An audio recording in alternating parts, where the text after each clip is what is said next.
you doing, everybody? And welcome to Wisconsin Sports on the Go with Trage. I'm your host, Trage. Today, we're still chilly in the state of Wisconsin. It's chilly, it's brisk, it's just, kind of dreadful outside right now, but we're making it through. So I got to jump to Rogan right away here. Rogan, how are we doing on this Thursday? Getting closer to the weekend here.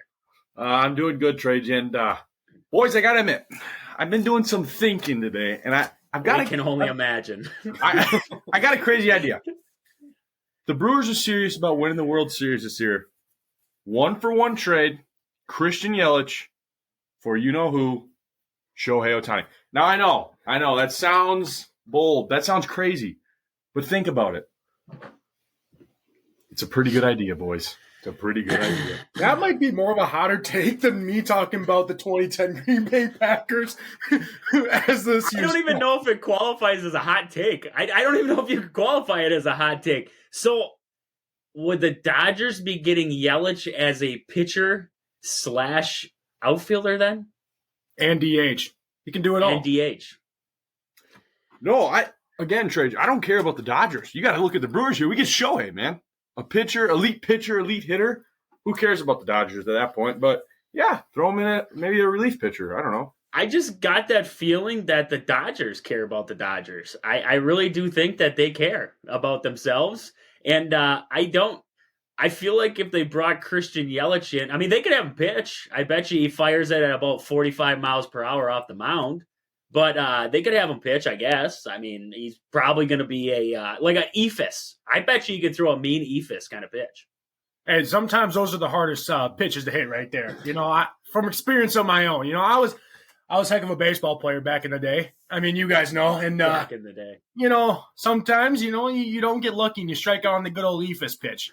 So, those are some of the hardest ones to hit. It didn't matter if it was 100 miles an hour or underhand. I never hit that thing, man. I was horrible. You were just there, kind of. Yeah. Team player. Team player for the Rogan morale. was just there, and Austin was a struggle he was a fast guy. He wanted to hit the fast. He was a fastball hitter, not a curveball. So, yeah. I was just going to say, just as long as you don't let me get on base, then I'm stealing on you too. So, we're going to go away from Rogan's thought of the day. We're going to get to Austin now. Austin, how are we doing on this Thursday? Please tell me that you haven't also been thinking. Trage, first off, before the thinking, I feel like this has been turned into like, we're kind of the weather people, because every day I feel like we're talking about the weather before we start this. And, but it is cold out there, and it's good to update the people on the weather. Some people might not make it outside their house because it's so cold. But anyway, my messed up thought of the day, or my interesting thought, we talked about Dennis Rodman yesterday, and I didn't say it yesterday, but I was thinking that during the documentary, or during the docuseries that they had, what was it called? Last Dance. Yeah, Last Dance.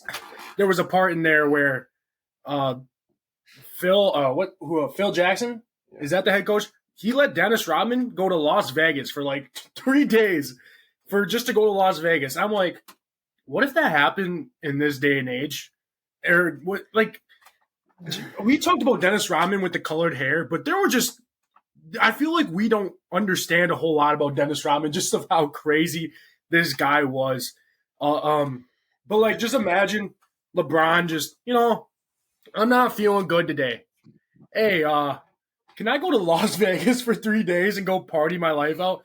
And then they trusted him for some reason. I don't know how he made it out alive, but Dennis Rodman, he got me thinking from yesterday. I'm not going to lie. But the thing, I remember that. And the biggest thing is Michael Jordan said he didn't trust him. He's like, Phil, you can't let Dennis go to Vegas. We won't see him again. And they didn't see him. And they all, like you said, got worried. Have you guys, speaking of Dennis Rodman, have you guys heard the stories of him breaking his, for lack of better terms, male appendage before? What? No. Have you guys heard those stories before? No. Man. Like I said, there's a lot with Dennis Rodman I don't know. If you haven't seen it, look it up on YouTube. There's an animated version of it. That's how funny it is. I'm glad it's animated. With Dennis Rodman talking. He had multiple times where he was out on a boat and he was with some ladies, and let's just say push came to shove. He ran, he jumped, and it's not breaking it. He called it breaking it. You technically can't break it, but you can sprain it. And he sprained it. He sprained her pretty good. He actually he went into the hospital 3 times for it. One time in a hotel room, the lady told him to run, jump, and that was how it was going to be. And that's Dennis Rodman, a interesting character all the way around.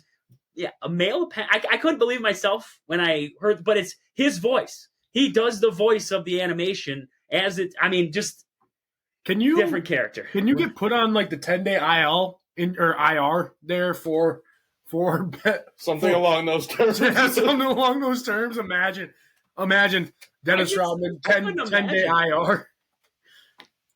I couldn't imagine being Phil Jackson sitting there in the locker room and you get a phone call and they say Dennis Rodman won't be able to play tonight, and you ask why, and they give you the reason, and you're like, "What? Are you kidding? Like, can you repeat that to me? There's no way that that's the truth here." And then yeah, you see the doctor report and everything like that, and it's, oh man, yeah, he actually went into the ER for this. He went into the ER 3 different times for this, and the doctors were baffled. The one story is that they brought in a nurse. She looked at it, she laughed, couldn't believe it, walked out and got another nurse. She came in, couldn't believe it, walked out. I mean, he said there was like 8 or 9 people in the room at one point. They were just filing in, trying to figure out what was going on because nobody had ever seen this before. So only Dennis Rodman could get stuff. But I'm glad everybody's doing good today. I'm glad we established that everybody's doing good today. And the weather is chilly. That's all we know. We got out of that is the weather is chilly, and we got to stop thinking for a little while here. So with that, we're going to talk about the Bucks a little bit today, getting away from game action, just talking about the Bucks here in general moving forward. Also looking at Badger men's basketball. They took a very rough loss to Penn State there as of yesterday. We want to jump into that a little bit more. We didn't have a lot of time. We want to talk about the Badgers' ins and outs right now, and then also looking at a little women's basketball, and then getting into the Packers a little bit more as we lead into this divisional round going up against the San Francisco 49ers. And then Badger football, looking at the transfer portal ads right now, and then we'll see where the day takes us. So right away, I'm looking at the NBA standings right now, and out front in the East right now, Celtics leading there by 3 games over the Bucks, and then Milwaukee coming in second. The Sixers coming in third. They're 4.5 back. Then we have the Cleveland Cavaliers 7 games back, followed by the Miami Heat sitting at 7 games back, and the Indiana Pacers sitting 8 games back right now. So I'm going to jump to Rogan right away with it. And Rogan, looking at the East, everybody's going to say the Celtics. The Celtics are the Bucks' biggest competition right now. But, the way the Bucks are playing, they're trending towards the 2 seed right now in the playoff picture. So outside of the Celtics, who's the Bucks' biggest competition there in the East if they were to get into the playoffs there outside of the Celtics? Who's that team that you have your eye on right now that the Bucks you're worried about if you are the Milwaukee Bucks? Yeah, Trey, the Bucks do not want to play the Pacers. Obviously, the Pacers beat them 4 times. They played 5 times already this year, and the Pacers beat them 4 times. So that team gives them a lot of trouble with that guard, Tyrese Halliburton. But yeah, that's a team that I don't think the Bucks want to see in the playoffs. And the Pacers are sitting there at the 6th seed right now, tied for the 7th seed. So if this pans out and the Bucks finish with the 2, and the Pacers could be the 7, that could be your first round matchup. And that would not be ideal for the Bucks. And yesterday, the Pacers just traded for Pascal Siakam, so he's a really good piece, a good defender, and a good scorer. So it's just another guy that the Bucks are probably not going to be able to guard. And again, the Heat always give the Bucks trouble. It does not matter if they're 20 games over 500 or at 500. The Heat always give the Bucks trouble in the playoffs. So that's another team you don't want to see. And yeah, outside of the Celtics, the 76ers, that's a solid team, especially with Nick Nurse at coach this year. Their defense is a lot better, and there's no one on the planet that can guard Joel Embiid, so he's going to get his points. And with how Tyrese Maxey's been playing this year, again, a really dynamic guard that the Bucks at this point in time definitely can't guard. So there's a lot of teams this year that the Bucks do not want to play in the playoffs. It isn't like years in the past where there might have been 1 or 2 teams at most that the Bucks really looked out for. This year, I'd say there's probably a good handful. You know, I look at the two teams you named off there and the 76ers and the Pacers, and you look at both of them, and the big thing that stands out is a dynamic scoring guard.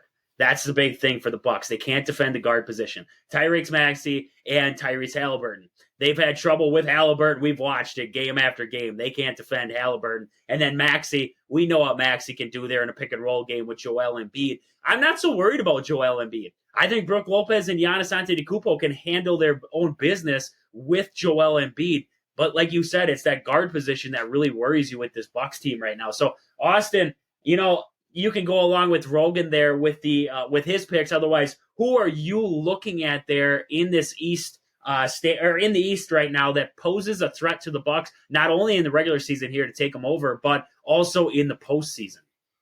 Yeah, I mean, Rogan pretty much listed all of them off, so that's great. But I'll add another team here. Maybe the New York Knicks could be another team that's a little bit threatening to the Milwaukee Bucks. On Christmas Day, I believe, they kind of put a beat down to Milwaukee there. If I'm trying to look through. I mean, not a beat down. It was 129 to 122. They lost them the few days before, but in that game, Jalen Brunson had 38 points. The game before that they played him, he had 36. And then in the first game that Milwaukee played against him, Jalen Brunson had 45. So it seems like it's another dynamic guard that's kind of carrying this New York Knicks team. They also added a few players to their team from Toronto if my computer wants to load here. Anunoby? OG Anunoby and Precious Achua, who are both pretty solid players on their parts. So they got rid of RJ Barrett, which I don't know how that's going to affect them. But as of now, New York Knicks, they're 23-17. They're in that 7 spot. Like Rogan said, they're tied with the Pacers there. So both teams pretty dangerous. That's basically kind of the team I'm looking at outside of the teams that Rogan named off already. Yeah, and I agree. Looking at the Knicks, they're a team that defends well and they can score it. And that is the biggest threat to the Bucks right now, is a team that can play defense on them. If the Bucks get into an all-out shooting match, you feel a little bit better because you're going toe-to-toe then. At least the offense can at least square up toe-to-toe. But defensively, if you get into a dogfight, this Bucks team doesn't stand a chance. They can't get into a dogfight against teams. They can't get into a defensive battle, a 100 to 110 game. I mean, we haven't seen NBA games like that in a while, but one of those kind of deals where it's a low scoring, you got to be able to shut the other team down. I don't trust this Bucks team to be able to get a stop late in the game. They have the lead. They're up by 2. I don't trust them to be able to get the stop and get the ball back, or a tie ball game. I don't trust them to be able to get the stop. I would hack somebody. I would try and foul somebody without them getting the score there. I mean, that's just where I'm at with this Bucks team right now defensively. It's just not good. I mean, I want to be optimistic. I want to be as optimistic as I can be about this team. And right now, I just don't know where the optimism's coming from. We've seen some decent play out of rookies. Andre Jackson Jr. and Bieshkamp at times, we've seen some decent play. But other than that, I mean, you look across the board here, Damian Lillard struggled. Giannis has struggled. And, I mean, looking at him playing right now, I don't know who has control over top of this team right now. If it's Adrian Griffin, if it's the players, who has control? Brook Lopez has struggled. Middleton, we don't know with Middleton yet what he's going to bring to this team throughout this season. And Beasley, he's hit or miss. One night he's going to drop 36 points. The next night he's going for 5, or if we're lucky, 5. Or he's scoring nothing. He's playing 18 minutes and getting benched. You look at the bench for the Bucks, and I don't know where the scoring even comes from. Bobby Portis is about all they got. Cameron Payne, he's a good veteran backup point guard, but doesn't score it well. And then you look at Pat Connaughton. Connaughton, I mean, you want to like the guy, but at the same time, he's a dud off the bench right now for the Bucks right now. So, I mean, looking at this Bucks lineup, Rogan, am I far off with what I'm saying here, looking all across the board with these guys from the starters to the bench? I just don't see anything that I like at the moment right now. Yeah, no, I think at some point, if you're a GM or a coach of the Bucks, you gotta get there. I don't think there's optimism with this current team. At some point, you got to admit that this team needs to get better and that changes need to be made because, let's be honest, this team is maybe a first round. They win the first round, move on to the second round, but they're not making it to the conference championship this year. They're not making it to the finals this year. There's no way. So if you're the owner of that team this year and the coach of that team this year, you got to start putting together a list of guys that you want to go after at the trade deadline. And it has to start and center around some people that can guard the guard position. Not another guy that can guard wings, because I think they've got enough wing defenders on this team, especially with Crowder back. But, yeah, they have to trade for someone that can guard the guard position at an elite level. And they don't need offense either. That's why I like a guy like Davion Mitchell from the Kings makes perfect sense for the Bucks, because he's not a guy that needs shots, but he's a guy that can lock down a lot of guards in this NBA. So, yeah, that's where you got to be at if you're the owner or GM of the Bucks right now. You got to be looking for guys to target at the trade deadline for sure. You know, thinking about that, would it be too far-fetched to say the Bucks are old? Like, you look across this lineup, you look at the Pacers, for example. They're a really young team, and the Pacers have the Bucks number. They run up and down the court on this Bucks team. The Bucks look slow when they play the Pacers. I look at the ages for this Bucks team, and I mean, you look at Giannis, 29 years old. That doesn't seem like terribly old, but almost 30. You look at, let's go down the line here. I wanted to find Brook Lopez. He's 35 years old. And then you look at Chris Middleton, 32. Robin Lopez doesn't play much, but he's 35 years old. Bobby Portis is 28. I mean, and then you have Jay Crowder, who's 33. Pat Connaughton's 31. I mean, you don't want to age doesn't always define the player, because we're watching LeBron James. As much as I don't like LeBron James has been playing at this level for a very long time, and he's been successful playing at this level for a very long time. But I'm just looking at the age of the Bucks right now, and it just seems like they're slower. Does that have something to do with it here? Austin, would you say right now you feel like the Bucks are too old? Would you say that that's part of the problem here, is that their fountain of youth isn't there? They don't have the younger guys who kind of balance it out? Yeah, there's a little bit in that. Giannis still pretty – I mean, for Giannis, obviously, he's pretty young. Middleton, I think he's still playing pretty decent. He's still a pretty good shooting guard. But my problem is when you come in, you're looking at Brook Lopez and specifically his brother, Robin Lopez. Like, why is Robin Lopez on the bench for us? What value does he add? For one, he never plays, so I guess he doesn't really add any value. But for two, we could definitely get someone better to replace his spot. That's also a center that is probably a little bit better than Robin Lopez, and he'll be somewhat younger that we can develop for later down the road. But no, instead we have 36-year-old Robin Lopez just taking up depth space there. And then you look at his brother Brook, which Brook Lopez has been playing all right at times, and then other times it's like, why do we have this guy here? He's obviously out of his prime. His prime was pretty much in Brooklyn there. I don't know if you want to count his prime when the Bucks won the NBA championship. I don't really know if you want to count that. But, yeah, he'll get you maybe 15 points in a game, and then other times he'll not really do anything because he can't make a three-pointer in that game. Sometimes, I mean, they used to call him Splash Mountain, and I haven't seen a whole lot of splashing going on lately. It's like, you ever watch that commercial? It's like Metropolis or what is it? Wisconsin Dells. And then the sink goes splashing. No, it's not a lot of that, you know. It's a lot of bricks, you know, that they're building for the Can you big say bet. that again? Wisconsin Dells. Wisconsin Dells. You know, it's like that. Sounds like a commercial. It's like right off the TV. I mean, if you don't know that commercial, then you ain't from Wisconsin. But there's that. But no, it seems like Brook is shooting a bunch of bricks to build a house for the big bad wolf to blow down. So, I mean, honestly, I don't know if that's coming with the age. He's probably one of our better defenders on the inside. And like what Rogan was saying earlier, it's a lot of our outside perimeter defense that's killing us, not so much on the inside. Granted, we have Giannis in there to help a lot with that inside, but Brook will get a couple blocks there. But scoring-wise, there's so many more dynamic centers out there in the league that I feel like, and a lot of them are young. And right now, I mean, we don't really have – who's our backup for center? Bobby Portis? And Portis sometimes plays better. Portis plays better than Brook Lopez, outperforms him. And he's not even technically a center. He's a power forward.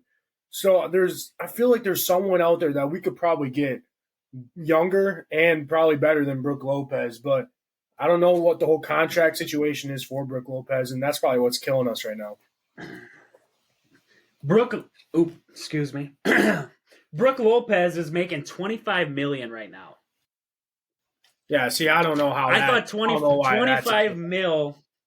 Yeah, I mean, you get it for the seasoned veteran for years in the past. He's played pretty well, so you can understand the money behind it. But like you said, there's other centers out there who are going to make less than 25 million. You could spread some money around then to be able to build around Giannis. Right now, you're trying to stick with the same cast of characters. You brought in a guy like Damian Lillard for $45 million. And you would love to say that this Bucks team got so much better when Damian Lillard walked through the door, but to me, I don't think they did. When Drew Holiday was here, I thought this Bucks team defensively was better, and I thought that made the Bucks better in general. I thought him running the floor, for me, looked a lot better than what we're seeing now. We didn't see games like this. We watched a Cavs-Bucks game last night. We're not even going to talk about that crap show, but that was 20-2 at one point. I don't remember a game underneath a Drew Holiday running the point that I saw the Bucks down 20-2. And it's the same cast of characters. It's not like we changed anybody out. We lost some bench players here and there. But other than that, we didn't change anybody. 20-2. You're down to the Cavs at one point in that first quarter. That's just ridiculous. That's ridiculous basketball. So, Rogan, I mean, honest opinion, do you believe that the addition of Damian Lillard actually made the Bucks better? Because to me, I don't think it did. I thought it actually made them regress and I think it actually hurt them more than it did made them better. I'm going to say no, but for a different reason. I think this team, I want to see this team when the games really matter, because I feel like they definitely can take it up to another notch. You see a lot of veteran teams like that. They kind of coast, like the year the Bucks won the championship. We're kind of talking about that all year long. Like, this team is not really doing that well. And once playoffs hit, they kind of clicked. But I'm still going to say no, only because, yes, we switched out Damian Lillard for Drew Holiday, but the Celtics got Drew Holiday, and that was killer. If the Celtics would not have got Drew Holiday, I would feel completely different about the season so far and the Bucks playoff hopes. But with the Celtics getting Drew Holiday, like, I would have said before they got him, I'd said, yes, the Bucks are a better team. They're probably more built for the playoffs than they are for regular season, night to night. But with the Celtics getting Drew Holiday, I think that really just wiped out any chance the Bucks have with this current roster. Like you said there, it built them more for a playoff. I think it built the Bucks more for an offensive league. It built them to, we're going to outshoot you. And that got him into trouble, because looking at this Bucks roster, like Austin said there earlier, with the decline of Brooke Lopez and having, a lack of their bench play, we don't get a lot of scoring off of the bench.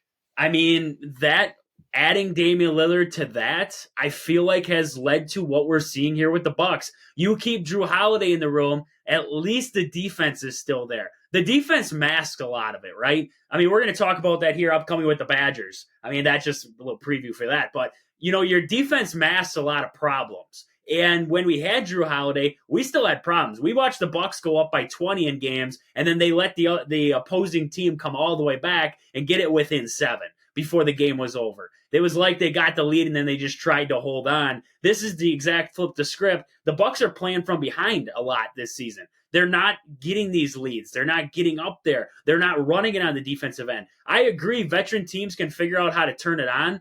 I thought the Bucks would figure it out last season there, going against the Miami Heat in the playoffs. I figured they could figure out how to turn it on. They couldn't. No switch flip. They couldn't figure it out there. And I really do worry with this Bucks team, just the lack of defensive play you can have, the NBA doesn't have a lot of defense. We all know this. Defense isn't as predominant in the NBA anymore as it is in like college. When you watch a lot of college basketball games, there's more defense than what you see in the NBA games. But this is zero defense. This is laziness. This is, that's what leads me back to the fact of, does Adrian Griffin actually have control over this team? there's a lot of laziness out there. You can be old, you can be a veteran, but if I'm Brooke Lopez, I'm pissed off because I'm standing in the lane and I'm blocking shots left and right, but I can't do anything to guard that guy 25 feet away from the basket. He's going to go around me. That's just how it is. So I need my guards to be able to step up, be able to make plays out there, and they have struggled with that this season. So you look at the bigs for the Bucks and how much they're producing. Like Austin said earlier with Giannis, we still have Giannis in the lane there. He's going to help a little bit there on defense, along with Brooke Lopez. Bobby Portis, when he comes in, is a good defender. But the rest of these guys, I mean, subpar at best defenders. I don't even know if I've ever seen Damian Lillard actually play defense. So, I mean, just watching them is just laziness out of players. And, you know, I saw somebody, he commented on a post, and he goes, well, what if we made incentives for players to play defense?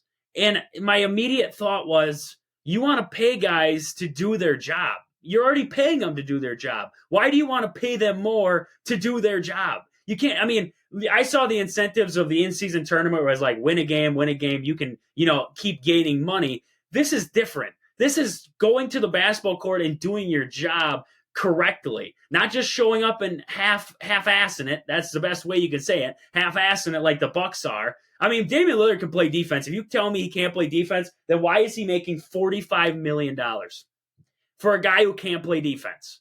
If you're making $45 million, you got to be able to do both. I mean, Damian Lillard can score it, but you got to play some kind of defense, not the crap that he plays. Steph Curry is one of the smallest dudes in the league, and that guy can play defense. You irritate Steph, he plays defense on you. That's how Steph works.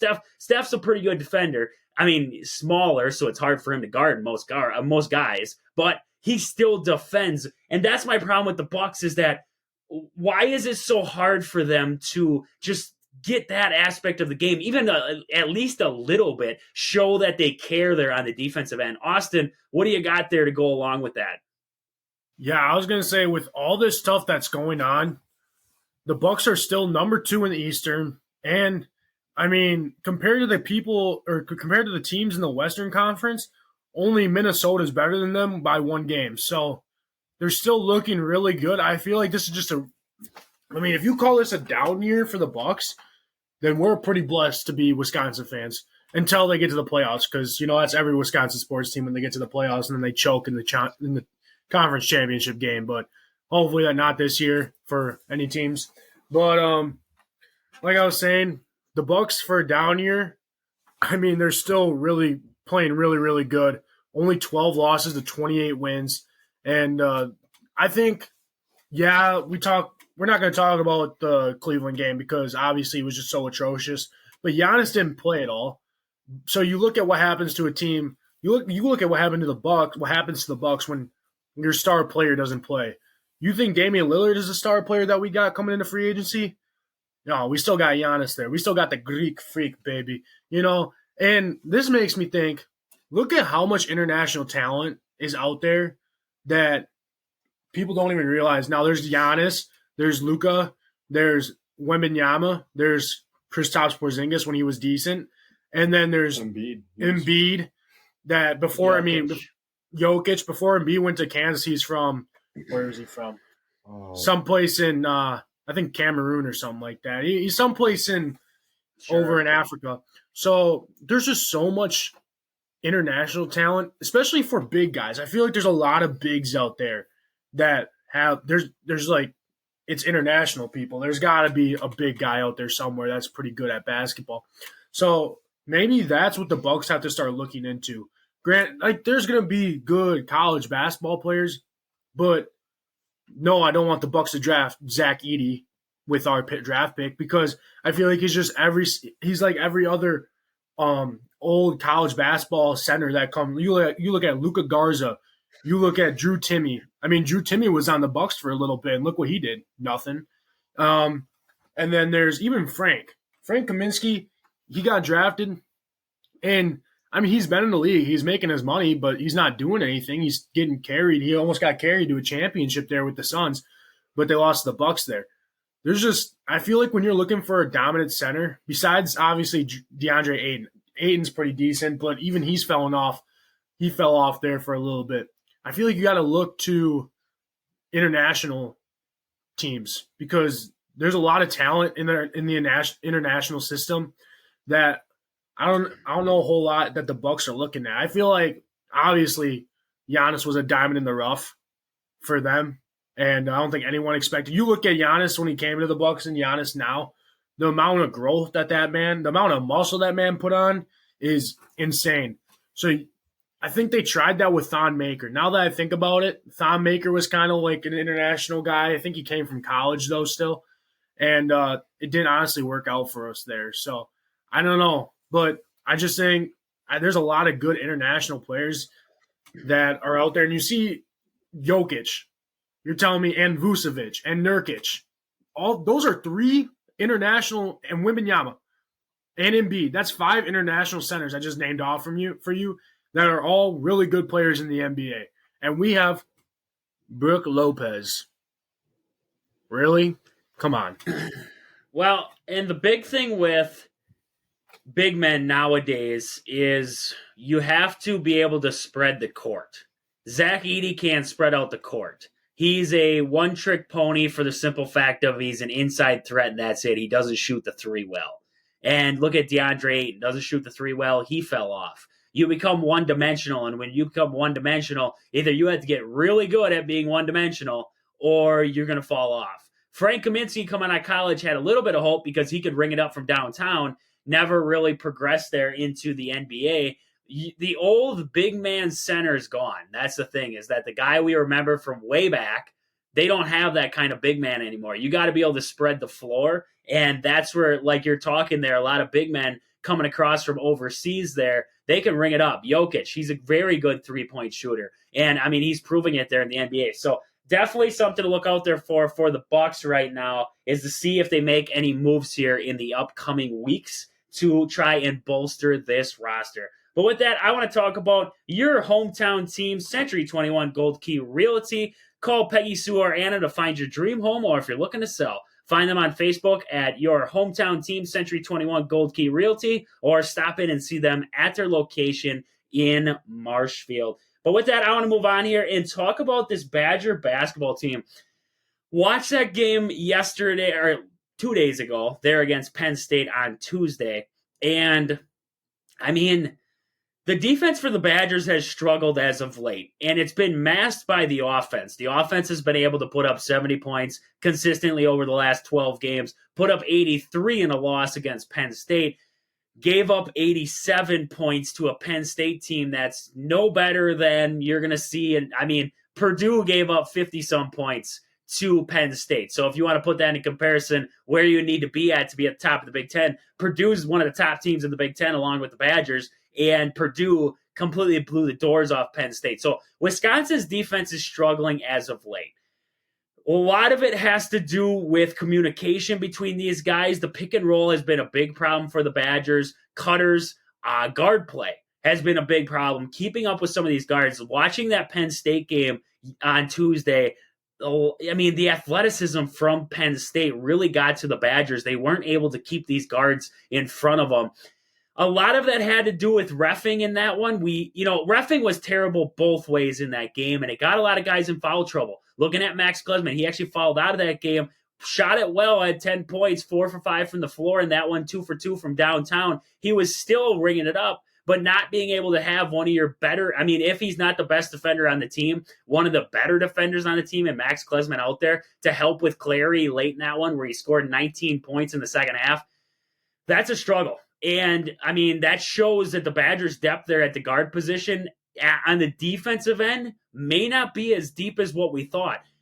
Looking at this Badger team right now, I mean, if that's the case, we're going to have to win some shootouts. If we can't stay in front of their guards, we're going to have to be able to win the shootout every once in a while, like that Penn State game.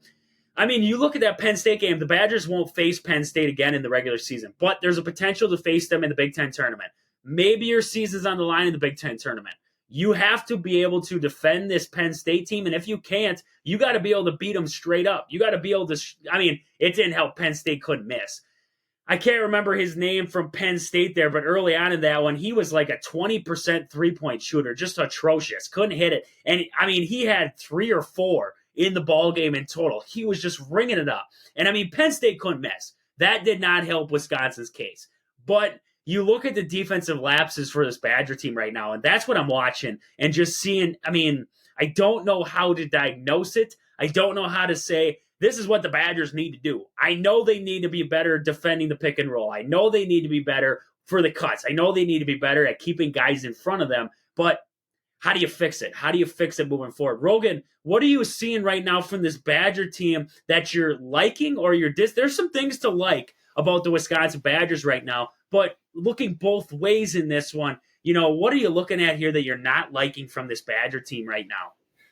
Yeah, Trey, like you said, the defense has been struggling lately. And, that Penn State game, Penn State was just more athletic than us. And there's only so much you can do on the defensive side of the ball. But if the guys are just more athletic than you, and like I was talking to my grandpa today, and like he was saying, they could get to the rim whenever they wanted. And as a defense, if you're not athletic enough to stop those guards from those straight line drives, there's really nothing you can do but score points on the other end. So, and you saw that with Arizona. Arizona is a very athletic team, and we were just overpowered with that. So at that point, you can only really just hope to keep scoring with them, and maybe create some turnovers here and there. But like you said, there are a lot of things to like about this team. Like, let's not freak out too much. This team is 13-4, 13-3 right now. Like, they're having a great season so far, and you're going to have hiccups. The Big Ten's tough. I know Penn State's 8-9, but Penn State isn't a bad team. That's just the Big Ten. The Big Ten has a bunch of solid teams that are all hovering around 500, a couple games over 500, but it is one of the better conferences in college basketball. So, but this offense for the Badgers this year has been a lot better than what it has been the last 3, 4, 5 years now. And I think if you're a Badger fan, I think you're happy. You'll take the defense having a down year, but the offense really taking a step forward, because these last couple of years, it's always been, yes, this defense is elite, but we cannot score enough points to beat these good teams. And if this year we have a good run and we lose to a team because they just outscored us, but we were doing good on the offense end, I think fans will accept that, because they're ready and happy to finally see some change and some more scoring from that side of the ball for the Badgers. So, like you said, the defense has to be better, but Greg Gard's a great coach, and I think he'll get this team ready for the postseason run and hopefully a nice run in the tournament this year. I look at it like you said there, the more athletic part for the Badgers, and it's not like the Badgers throughout the years have been very athletic. I think the big thing the Badgers need to focus on here moving forward, because if you thought Penn State was athletic, you get into the big dance and you're going to see teams like, I don't know, Kentucky or a Duke team, or, I mean, we already faced Tennessee, but we saw Tennessee already. Marquette's an athletic team. The thing with those games, though, was that Wisconsin was able to control the tempo. You got to be able to control the tempo, especially when a team is more athletic than you. You got to be able to make them play your game. And I thought, watching this Badger team of late, like you said, it's been great to see this Badger team finally be able to score. Seeing them scoring over 70 points a game. That's great to see on the offensive side, but the defense has gone away with it. A lot of it has to do with the Badgers are moving so fast. They don't play this kind of game. Tyler Wall, if you think of Tyler Wall's game, if you think about his career in Madison, when has he been expected to speed it up this much? You know what I mean? Get out there and play transition basketball. That's not Tyler Wall's game. So when you saw him in that game, 5 turnovers there against Penn State, that was un-Tyler Wall. That wasn't his normal characteristics. Usually he's a well-rounded, smart with the basketball kind of guy. He has his hiccups at times, but generally he's a smarter guy with the basketball. And that one struggled. The game was sped up, and Tyler Wall, that's not his game. He can't play that game. Steven Crowell's become a non-factor if you try to play fast. Steven Crowell's not a fast player. He's slow and methodical in the lane. So, I mean, there's guys in this Badger team. You look at A.J. Storr. He likes to play fast. He gets out of rhythm when he plays fast, though. Like when I watch A.J. Storr, his best basketball is when he plays within the offense and he lets it flow to him. When he goes away from that and he tries to make it happen by himself, we watched that against Penn State. How many spin moves did we see to the basket where he just launched it off the rim? I mean, just launched it off the backboard. You would call that a non-purpose drive. He had the purpose of, I thought, getting fouled on his way out there, but he didn't get the foul, and he just basically, it was a waste of possession at that point. So getting out of control, I think the Badgers, when they try to play too fast, get out of control. And that's my problem with Wisconsin. A lot of these really high scoring outputs by the Badgers so far this year have happened in games where they control the tempo. They're scoring the basketball, but they're working within the offense. Connor Essegian, we've seen Connor Essegian. I think Connor Essegian's better when he can get into his shot. He steps into his shot, not these turnarounds where he's trying to go quick with it. Max Klesman's very good when he catches and shoots, when he can get the catch and shoot. Chucky Hepburn, decent at creating his own shot, but you look at this Badger team as a well-rounded team, and they aren't very good at creating shots for themselves. If you want to be a fast-paced offense, you got to be able to create shots for yourself. This team's not that good at it. They have to be able to step into shots. They have to be able to work into the post and then work back outside. And I think against Penn State, that's what they tried to do, is speed it up too much. And when they sped it up, they ran into issues. So, Austin, anything you want to add there with the Badgers that you have seen as of late that have been struggles? Not struggles, really. Just everyone, let's remind ourselves that when the Badgers went to the national championship in 2014, 2015, they lost early in conference play against Rutgers. So, I mean, that Rutgers, I'm pretty sure they had a decent player on their team. I don't think they were anything very special there. And no Frank Kaminsky. And yeah, so the Badgers lost to them though. Still, well, I mean, that's still a loss there to a not so good team compared to the I'm Badgers. agreeing with you. I'm just telling you that Frank Kaminsky was out, and I'm pretty sure that's when Trayvon Jackson broke his leg. No, he didn't break his leg, but he hurt himself that season. He didn't come back until the tournament. Overall, a loss is a loss, though. Loss is a loss. I'm just telling you, they had injuries. They had injuries that game. This but I sounds agree like with you. I an agree 2010 Packers take that he didn't think I was gonna say I'm not comparing Hot them take. to that team. I'm just saying there's gonna be an early loss, and don't freak out because this team is still very good and their offense is still very good. You know, ever since then, you guys been placing something on me. I don't know what it is because my predictions have been hitting so far. I think you guys are just jealous that my predictions are hitting. You know, that's what it is. But, you know. We're going to move on here. We got to talk about game day supply in Onalaska. Do you have a sports club or team? Are you looking for some sweet custom uniforms or apparel? Check out the awesome crew down there at Game Day Supply in Onalaska. They'll help you get some of the sweetest gear in the game. Find them on Facebook at Game Day Supply or online at GameDaySupply.net. But with that, I want to jump over to Austin here. We got to get to our fact of the day.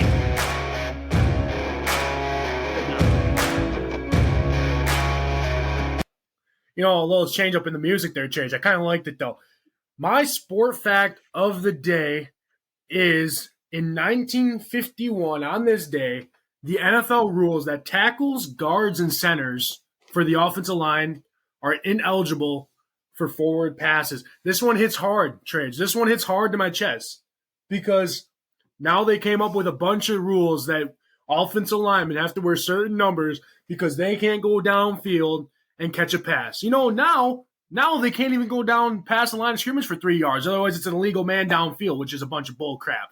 So that one hits hard in my chest, and I just think 1951, that's a little too early to be making that rule, you know. I know they weren't making offensive line passes back then, but yeah, it's a sad day for offensive linemen out there.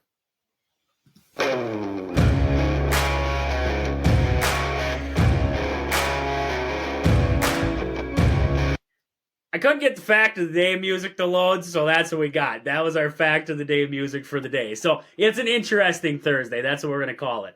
I mean, hits hard to home for Austin, for all offensive linemen out there. Definitely was the right rule change. I thought it was a very good rule change in the book, so definitely good there.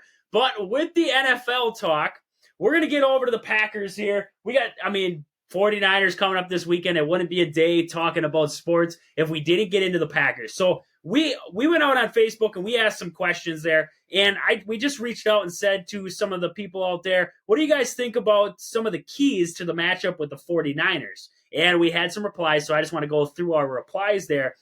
We had somebody come out and say, Packers staying with a diverse plan to keep the Niners on their heels. I thought that was a very good one. So, Rogan, looking at the Packers scheme, you've talked about it with the Cowboys there with Micah Parsons, making him make decisions for himself there. Like you said, sometimes they'd actually leave him unblocked. Previous teams had, like the Bills. Looking at this 49ers team going up against that defense, how would the diverse game plan you're coming up with, what would you be coming up with if you are Matt LaFleur? Yeah, obviously, when you look at the 49ers, you think Nick Bosa. And I don't think you can plan for Nick Bosa like you plan for Micah because, the one knock Micah has against him is when you put him in open space, kind of let him make decisions, he tends to be kind of slow making those decisions. Nick Bosa, on the other hand, Nick Bosa is as good of a run defender as he is a pass defender. So I think with Nick, you got to be a little more simpler, but still mix it up a little bit. So I think at all times you need, especially in like a pass blocking situation, you got to at least chip Nick Bosa and make those chips come from different spots. Like, I know one thing, well, just because you chip them doesn't, if the defender knows where that chip's coming from, they can honestly sometimes use that to their advantage. So especially in the pass blocking, you got to have second guys coming from different spots. Like maybe one time have a guard and tackle. Maybe one time have the wide receiver kind of do a crack block. Next time have the tight end and tackle combo. Something like that, but you can't always keep it the same. But I think with him, it's a little more basic. Like you got to have a hat on him. You can't leave him kind of unblocked like you do with Micah because this guy is as good in the run game as he is in the pass game. And like you said, the one thing with the Packers that I've been seeing a lot and hearing a lot about is that it's really hard for defenses to read when there's play action compared to when they're running the ball. Because with some teams run play action, but because of how the offensive line blocks or how the quarterback steps are different or the running back steps are different, so you're able to tell almost immediately that it is a play action pass. I've heard from a lot of different people that the Packers do a really good job. Their sets for run plays and play action are almost exactly the same. So like that person was saying there with keeping the 49ers on their heels, it's going to be really important for the Packers to really use the play action like they did against the Cowboys because you saw a lot of times against the Cowboys, the defenders thought it was a run when it was actually a pass. And when they finally figured that out, Romeo Doubs or Musgrave were already long gone. So that's going to be really important for the Packers.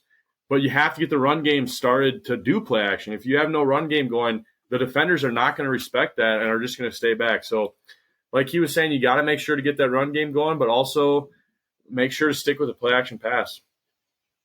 Yeah, misdirection. You have, like you said, a little bit of misdirection there. Try to confuse them as much as you can there.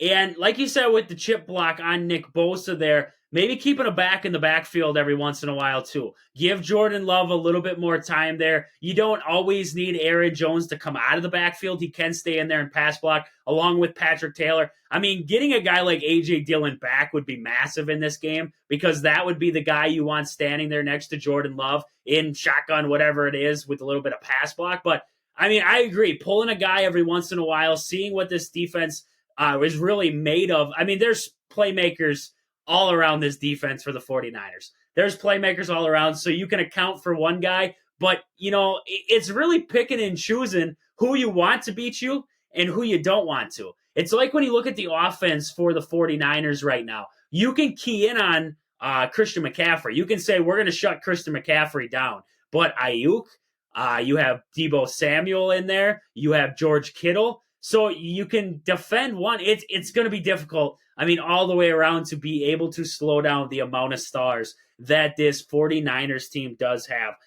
Looking at a couple other comments we had here, one guy said the refs.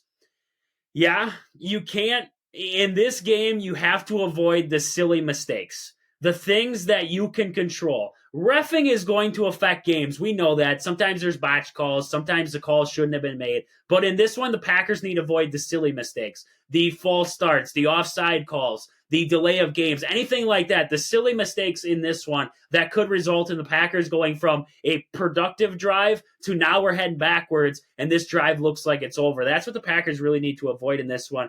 Another one I'm seeing is turnovers. I saw a lot of turnovers. Two people actually said something about turnovers. Looking at one guy, he said turnovers will be key. And another guy came out and he said, can the D get 2 to 3 turnovers plus sacks? He thinks putting pressure on Brock Purdy in this one is going to be huge. Austin, looking at this Green Bay Packer team, their defense in this one, how can the Packers put pressure on Purdy to try and influence some turnovers in this one? Because, like they're saying there, the turnover battle is going to be massive. Going up against the Chiefs earlier on this year, we looked at that game. We said the turnover game is going to be where it's won. One turnover for the Chiefs, none for the Packers. There's your difference in the game. This could end up being the same thing. What are you seeing right now from this defense that they have to do in this one to force some turnovers? I feel like from our defensive perspective, I don't think the Packers have blitzed a whole lot this year. And quite honestly, I don't think that's not really who they are. They're not a really heavy blitz team like, for, say, the Minnesota Vikings. Minnesota Vikings blitz almost every play on defense, it seems like.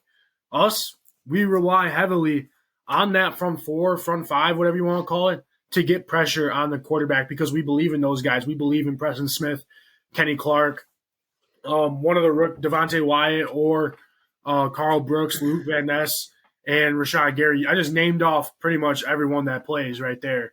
And I think there's even one more guy.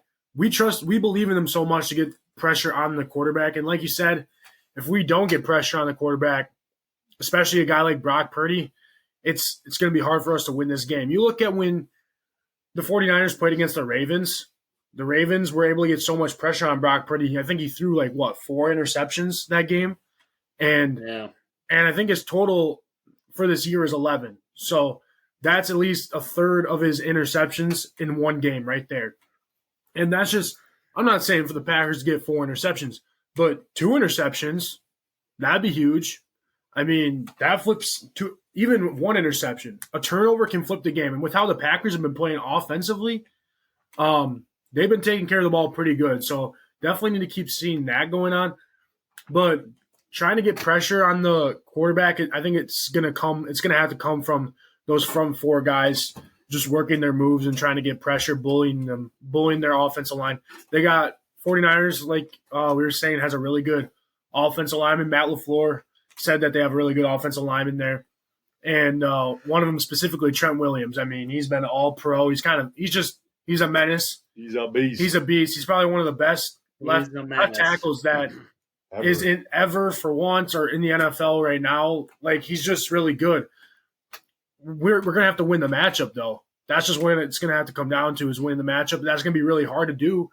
But you see what our front guys were able to do against a so-called pretty good Cowboys offensive line right there. And we got 4 sacks and forced two picks right there on deck.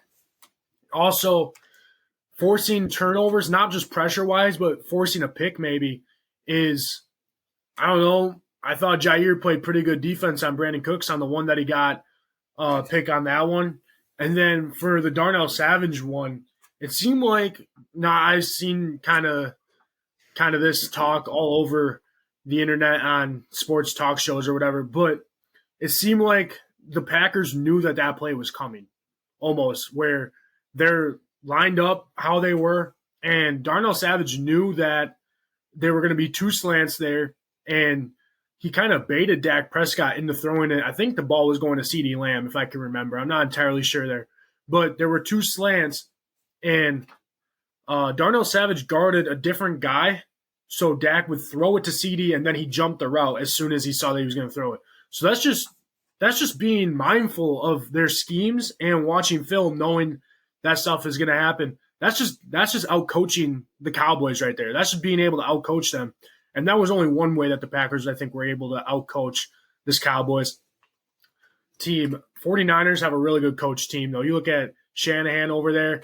Shanahan and LaFleur got some type of close relationship. I'm pretty sure they coached together on the Redskins there.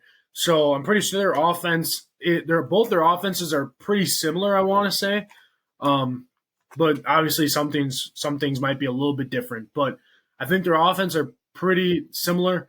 And so they might be able to gain a little bit of advantage, but so could the 49ers on us. And as for a team, I'll just end it on this. The 49ers have kind of had our number for the past how many years in the playoffs? The 49ers are to us that we are to the Cowboys. I mean, we've beaten the Cowboys how many times in the playoffs? Like 5. We're 5-0 against them in the playoffs or something. or lately, and the 49ers are that to us. I mean, I can't remember. We'll beat them in the regular season, but when it comes to the playoffs, we can't beat the 49ers. I don't know what it is. So this is going to be a huge game for us to prove that we can. I mean, we still dominate the Cowboys now, but that we can get over the hump of losing to the 49ers in the playoffs. But I mean, this is going to be a tall task for this Green Bay offense and defense going into Levi Stadium on Saturday night. The only thing I got to say back to the rivalry that they have going on is that these guys don't know about it. That's the big thing. These guys for this Packers team right now, they don't, they're playing these games that seem like they're high-pressure games, and you wouldn't know it by watching them. They're playing so loose. They're playing so free. When you're playing with house money, when you're not even supposed to be there to begin with, you don't have pressure. Cowboys had pressure. The 49ers have pressure. They have to beat the Packers here. If they fail, this is a failure of a season once again for the 49ers. They have to win this game. The Packers don't have to win. The Packers have already made it further than anybody had ever thought.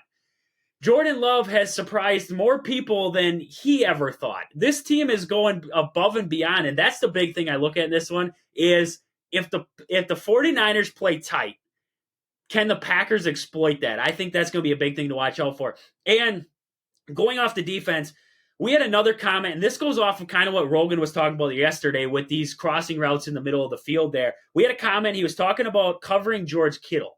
And he said Ferguson went off despite the strong defensive showing last week. Barry's defense is very susceptible up the middle, in the middle of the field. And going off what Rogan said yesterday with this offense that the 49ers love to run here, everything seems to trend. We're going to come to the middle of the field against you. We're going to run crossers in there. We're going to get to the center of the field. Does this Packers team have enough on the defensive side of the ball? Are they going to be able to scheme up well enough on the defensive side of the ball to take away that center of the field? So, Rogan, I'm looking at you for this one because you mentioned that yesterday, and I saw it again today, and it had me thinking. So, what do the Packers need to do in this one defensively to take away that center of the field from the 49ers, a sweet spot for them, especially for Brock Purdy, and try to get them out of their comfort zone?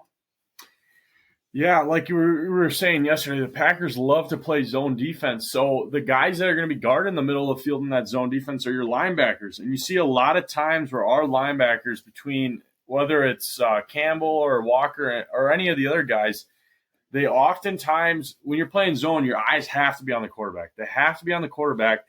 And our linebackers like to watch the stuff underneath. And that's exactly what the 49ers are going to do. They're going to run almost decoys because they don't want to throw the ball underneath. They're going to run guys underneath, and our linebackers need to stay true and stay deep enough. But you see in other games like this where the linebackers like to follow these guys underneath, they come up, and that's when you start getting guys open over the top. And that's what the 49ers are going to do. You're going to see it, especially with McCaffrey. McCaffrey is the ultimate bait for a linebacker because you're going to see McCaffrey a lot of times running these shallow routes, but you're going to have to stay home and you're going to have to stay where you're supposed to be and stay back deep enough. Otherwise, they're going to kill you with these 25, 30-yard over routes when you start coming up on guys like McCaffrey. And obviously, you're going to probably give up. You're going to give up catches underneath. That's what's going to happen if you're staying true. But I think Packer fans would be all right to see the 49ers have to make 8, 9 short passes in a row to score. But it's the big plays that we have to take away. That's what wins football games nowadays is big plays. And you take these big plays away, and that's where you hope that, okay, maybe they have 2, 3 passes in a row, but maybe on that fourth one the ball gets tipped and it's a pick or it's a drop and now it's a 3rd and long. You hope that you force this team who loves big plays to have to work their way down the field, and hopefully on one of those plays you get a pick, you get a tip ball, you get a holding penalty, sets them back, something like that. The linebackers are going to be key. I think if the Packers are going to win this game, between Quay Walker and Campbell, they're going to have to probably play their best game of the season in both of them because that's where this defense is going to get stressed up the middle, especially with those linebackers. Yeah, and like you said, they love to play zone. A big thing is going to be communication. You got to be able to hand guys off here. If you're gonna stay true, like you're saying there, we got to be able to hand guys off. We got to be able to communicate out there on the defensive side. A thing that they've struggled with this season, communicating out on the defensive side. I really do think Quay Walker and Campbell are smart enough. They are two very good linebackers, and they're very smart. Quay Walker's very smart in his own. And I think that's going to help this Packers team in this one. Like you said, 8-9 short passes to score. I don't think the Packers, and this is being realistic, I don't think they can stop the 49ers. I really don't. I think they can slow them down. I don't think they can stop them. So, I'm looking at this game realistically, and the Packers will need to score. I'm thinking about scores, right? And I don't think you can beat this 49ers team 21-18. I don't think you can. I don't think you can win a game like that against the 49ers. If you're going to win this game against the 49ers, you have to score 30 plus. I think that's just truth.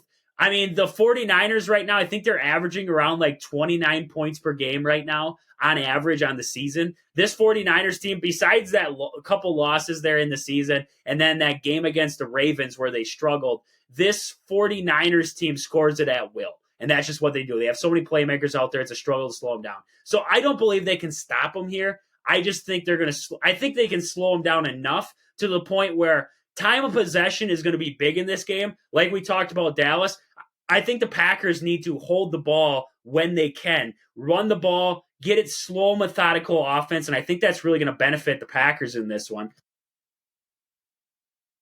Also, looking at the 49ers there for that game, it looks like there's going to be rain in the forecast. They're talking rain day before, they're talking rain day of. So how does that affect this game in the aspect of the way these teams want to play it?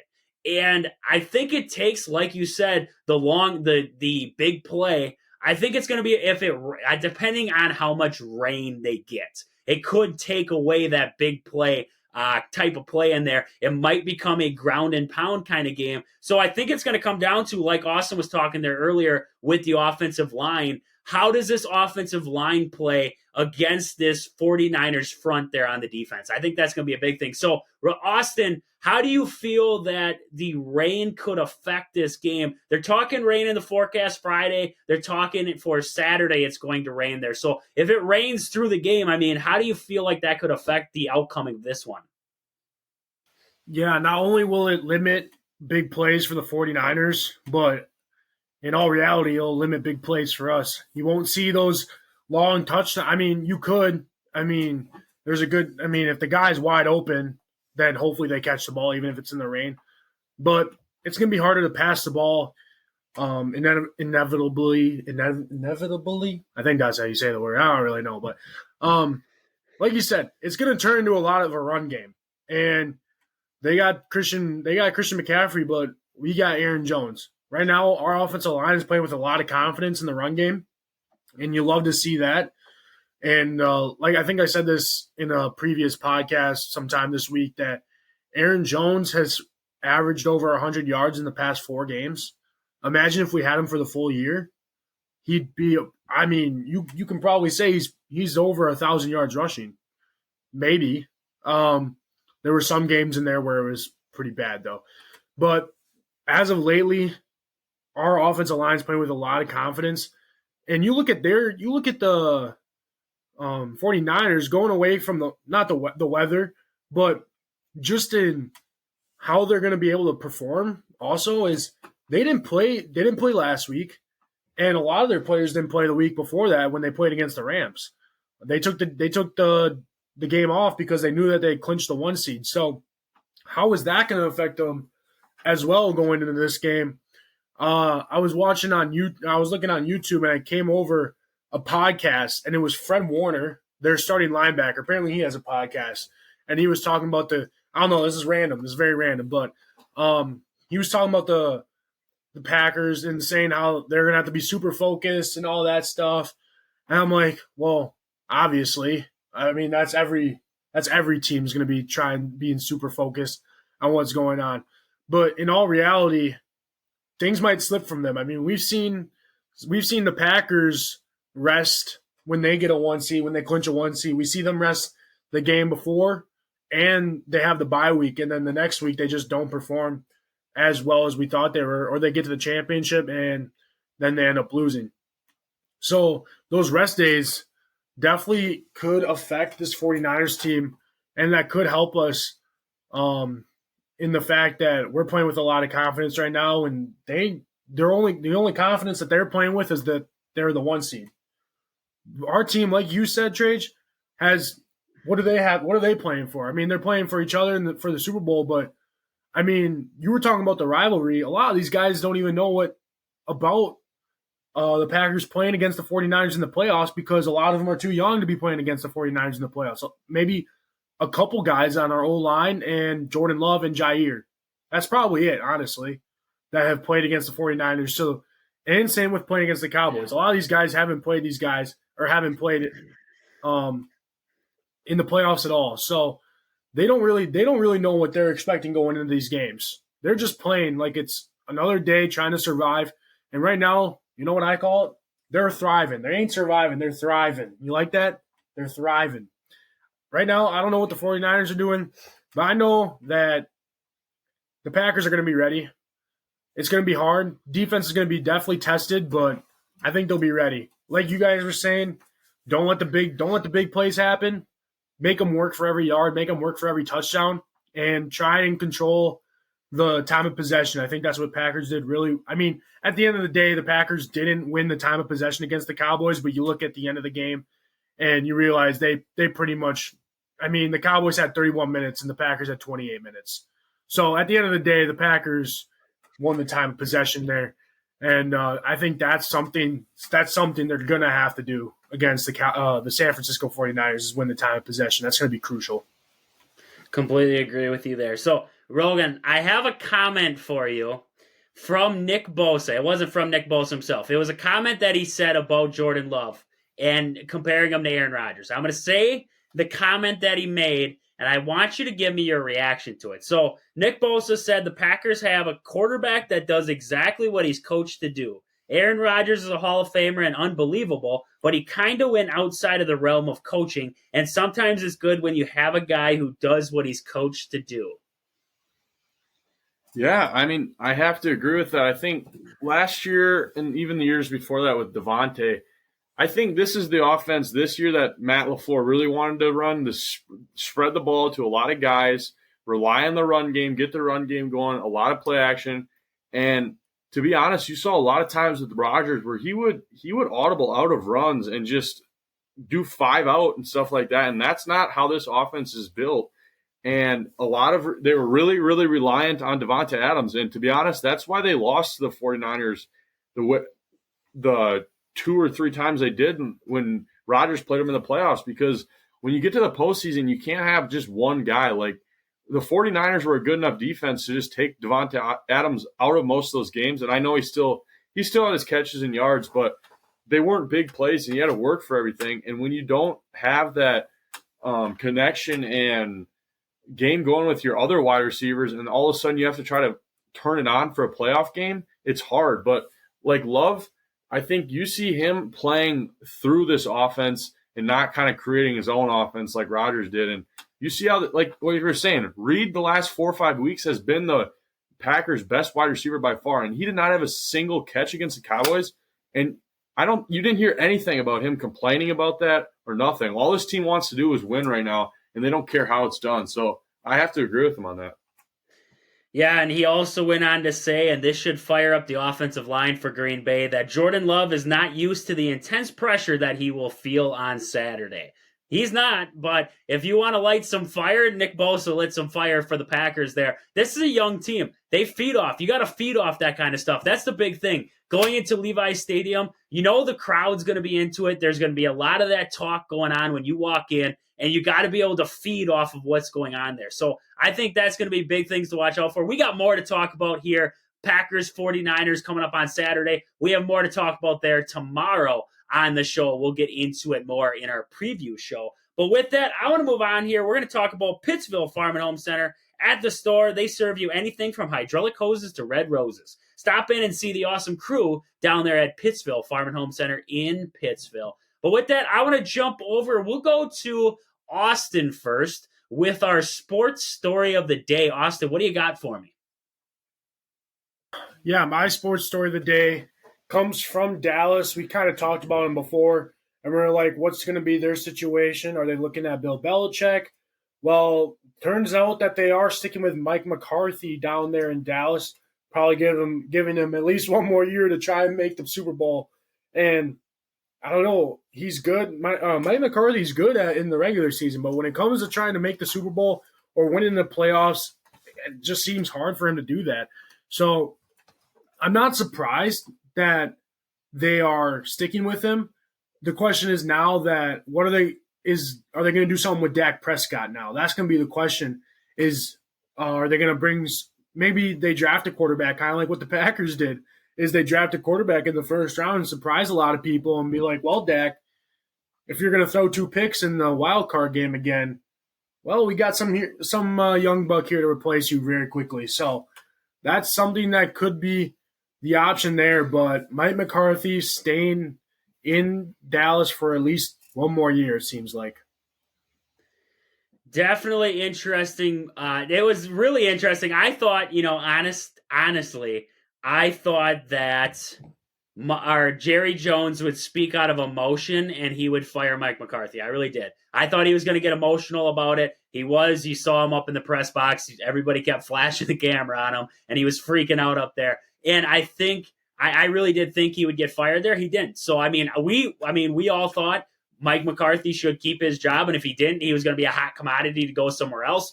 He stays in Dallas. Like we talked about, there was more problems for the Cowboys than just Mike McCarthy in that game. It was all across the board. Terrible. I saw a still picture of that. Romeo Doubs had a wide open catch. I can't remember when it was, but you saw Dobbs standing wide open in the middle of the field, and 3 defenders were trailing Christian Watson over the middle. That just tells you where the Cowboys were at in that game. Communicate. Everything was terrible in that one. So, good to see Mike McCarthy keeping his job as much as people say we're supposed to hate Mike McCarthy. So, Rogan, I know you probably want to comment on the Mike McCarthy, but right after you do, give me your sports story of the day. Yeah, first on McCarthy, I was surprised they kept him. I thought they should, but the way it sounded like he was probably going to be gone. But I'm happy for McCarthy. I think he's a good coach, so hopefully he can get it turned around there this year.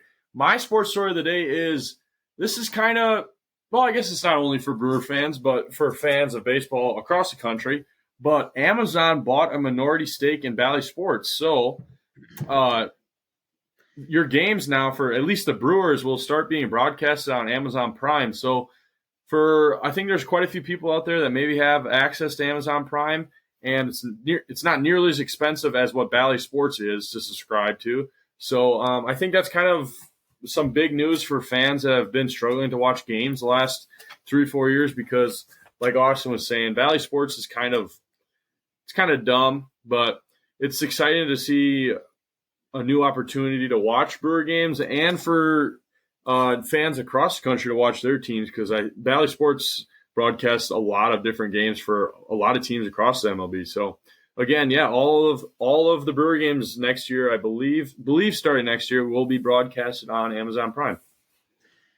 That, interesting. And like we've talked about, Amazon, it seems like a lot of people have Amazon Prime. So but people have had problems getting Bally. Now that they can balance both in there, I think that's good for, Bally at least. They're going to maybe get out of bankruptcy and we're going to keep some games. I was really worried about not being able to watch the Brewers because we didn't know where it was going to get put. So definitely good news there on the Amazon front. Anything to add to that, Austin? No, I just think it's good for Amazon and for the people, honestly, because you buy Amazon Prime, and you look at all the options you can get, not just with the MLB, but Thursday Night Football now you'll get, and the streaming services that they provide also through that I know a lot of people will get besides for the reasons of sports. So I think it's a good decision. And, my mom has Amazon Prime, so at least I'll be able to watch the Brewers now for a decent price instead of just having to buy Bally Sports for – what is it? How many months just to watch the Brewers, which I'm never going to do because $20 a month. I think it's $20 a month to watch Bally by itself. Yeah, the nice part about Amazon Prime too is like a lot of people have the Amazon Premium account or whatever, so you get free shipping, and that comes Prime comes with that. So a lot of people have that already. So it's like in the end, it's going to be a lot. I think a lot more accessible for fans out there. Yeah, definitely, I agree with that. And I got my sports story of the day. I usually don't get involved in this, but I saw something today. And it got to me. It really did get to me. And it was about CJ Stroud. I know we're a Wisconsin podcast. We're not supposed to talk about everybody else. But NBC, and, this goes, if you don't believe, you don't believe. If you want to believe, you want to believe. This is a hot take. We're a podcast. We aren't controlled by anybody. We can say anything we want. CJ Stroud came out after the game against the Browns. And he was talking about, first, they asked him, his thoughts on the game, and he said, first of all, I want to thank my Lord and Savior, Jesus Christ, everything like that. And he said it on the live broadcast. And when NBC went out and posted his after the game speech, or his little presser there, they took that part out. They went straight from her question to him answering. I mean, they skipped over it. And, to me, you can believe anything you want out there. You can be an atheist. You can believe that toasters made the world. I don't care what you want to believe. I can believe what I want. You believe what you want. That's how it is at the end of the day. But for this guy to play the game that he did, and the first thing he says is that coming into his press conference, it wasn't a press conference, on the field interview after the game with that, I can't remember her name. It was the lady going over and talking to him. And for him to say that, NBC goes out and they just completely skip over that part of his little interview there. I think that's terrible. I really do. We went through a time in sports where we push narratives over top of people because that's what we were supposed to do. We were supposed to believe in this narrative. We were supposed to believe in that one. But a guy like CJ Stroud comes out and he speaks what he wants to speak, and we completely just go over the top of that and move on to him talking about this. I think that's a crock of crap. I really do. You can believe whatever you want at the end of the day. But for NBC to do that, and I looked all over the place. I looked for this interview all over the place where NBC had posted it onto social media and everything like that, and they cut that part out. If you listen to it live, the live broadcast, you heard it. But if you listen to it after, you didn't hear that part because NBC cut it out. That's the only part they cut out. Are you kidding me? You're going to cut out that part of his entire speech. That is a crock of shit on the NBC Sports. After hearing that, it makes me, it's made me irate, honestly, with what's going on in sports where we push some narratives, but when a guy wants to speak about something that he believes in, it gets thrown to the wayside like it doesn't matter. I mean, that's just ridiculous to me when I saw that whole thing. And you have people commenting on social media and they're like, who cares? Who cares? Who cares? This is CJ Stroud. He cares. I mean, at the end of the day, he knows what he said. And that's how it is. But if you're a person who didn't watch the live broadcast, the live after the game interview, you didn't hear this. You didn't hear CJ Stroud say this stuff. You didn't hear him thank God for giving him the ability to play that football game the way that he did. And I mean, I love CJ Stroud because this is my personal opinion but after every game, that's the first thing he does when he comes out to a press conference. He doesn't care where he is, what the reporter asks him. That's the first thing he says. And nobody ever writes about it. Nobody ever keeps that into there. If they're going to write an article about him, they won't put that in there. That's what I think is terrible about it. We don't know anything about CJ Stroud because of what the media pushes on and what they push out, what they don't let people see. I just think, I hate the media. I really do. I hate the media in sports right now. I don't know if you guys have anything to add to that. It was a rant on my end. I just think it's a load of, I'm going to have to make this episode explicit for this one, but a load of bullshit. I really do think. You want to thank God for being out there on the football field, you got to be able to put that. That just a load of bullshit by NBC right there. Yeah, I to me that's ridiculous. I don't know when we got to the point where you couldn't say something like that. If I were Stroud, if Stroud declines to interview the next game, they're going to throw a big fit because that's their job. But then it's like, well, you're actively going behind players' backs and like changing their words and stuff like that. So, it's the media. And like you said, especially in sports, like I cannot stand sports media because they make up so much stuff to just get storylines. And I think you see a lot of this turmoil in teams nowadays simply because it's media fed and media made. I think they make stuff out of nothing almost on a daily basis. And obviously that's their job. But in my opinion, that's a pretty degrading job if that's your entire life is to try to make up problems and put words in people's mouths and create bad situations, like that's pretty unfortunate in my opinion. Yeah, like I agree with you. That's ridiculous. I think that's just ridiculous. I mean, it just takes away from what he was trying to say. I think that's the biggest thing. You're just taking away from the guy at that point. And to add to that, I mean, at this point, I think everyone knows how much this makes NBC look. Usually they're a credible source, but you're taking away their credibility at this point when you're starting to edit people's interviews and taking things out that weren't there. And I think, well, I don't know about you guys, but I'm a religious person. Trey, I know you went to a Catholic school. I know, Rogan, you go to church and whatnot. So we take this stuff pretty seriously. And I think it's good for us to have people like that to look up to. It's good for younger kids like that to look up to. And then you have NBC, or even there's probably some other broadcasts out there that might have cut that. We don't know, Trey. We don't know. Maybe there is another CBS or Fox, not saying that they are, not pushing any allegations, but we don't know. Maybe they cut stuff out of interviews that we don't know about, and that's just the credible part that we don't know anymore. And like I was saying, it's just a person that you can look up to, and now they're kind of taking that away from younger kids. It's kind of sad. And I also saw that when the Houston Texans reposted the same interview, it was like the same thing. So even the Houston Texans organization didn't really do anything about it, which if I'm CJ Stroud, I mean, you probably like Houston for now, but I mean, little things build up, and I don't think anything's going to happen from it, but I don't know. If I was a player giving an interview, I'd want my whole thing to be on there, because even if you have a message or something, there's your time. There's your time to give your shout outs right there. And you kind of just cut it off. I think it definitely ruins the credibility of NBC Sports right there.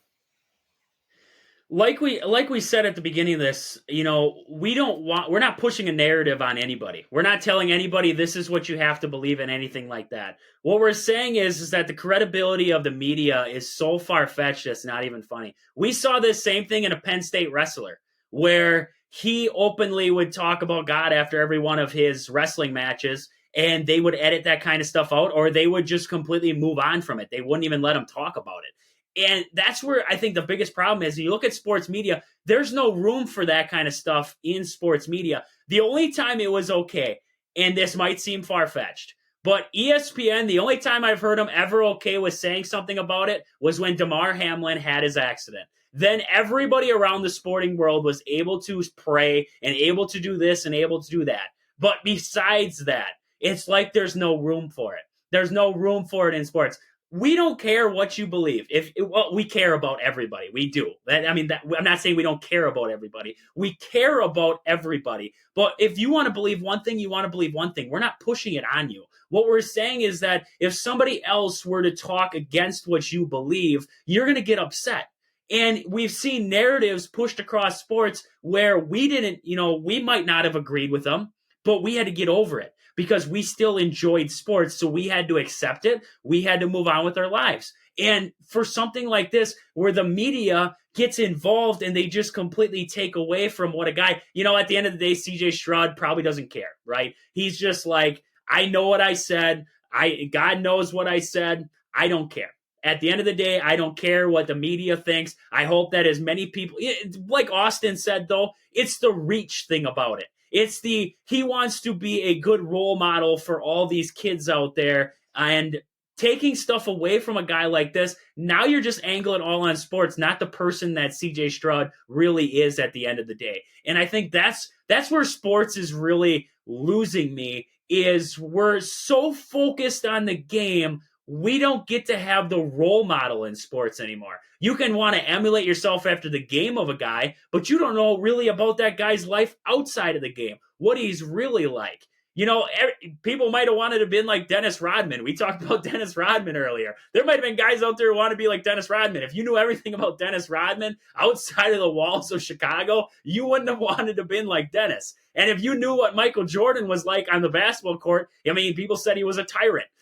you probably wouldn't have wanted to be like Mike. You wanted to play like Mike, but you might not have wanted the personality of Michael Jordan. But that's what I mean, is that back in that day, you got to see these personalities and the media let it flow. Nowadays, you don't get to see that stuff. You don't get to see the good. You don't get to see any of that. And that's what I think the biggest problem in sports media is today, is they cut things out like we were saying there. So that's my sports story of the day. Hopefully, we didn't touch any feelings of anybody. We're not trying to say that, I mean, we're trying to push anything on anybody. So I just want to make sure that is clear. We're not trying to push anything on anybody. We just think sports media needs to be a little bit better at how they conduct themselves in doing their jobs and not taking stories and taking things out of stories that need to be put in there. So with that, I mean, anything else from you guys there, Wisconsin sports-wise for the day? That is all. So this has been Wisconsin Sports on the Go with Trage. We'll catch you guys back here tomorrow for the sports preview show of the weekend. But until then, deuces. Yeah,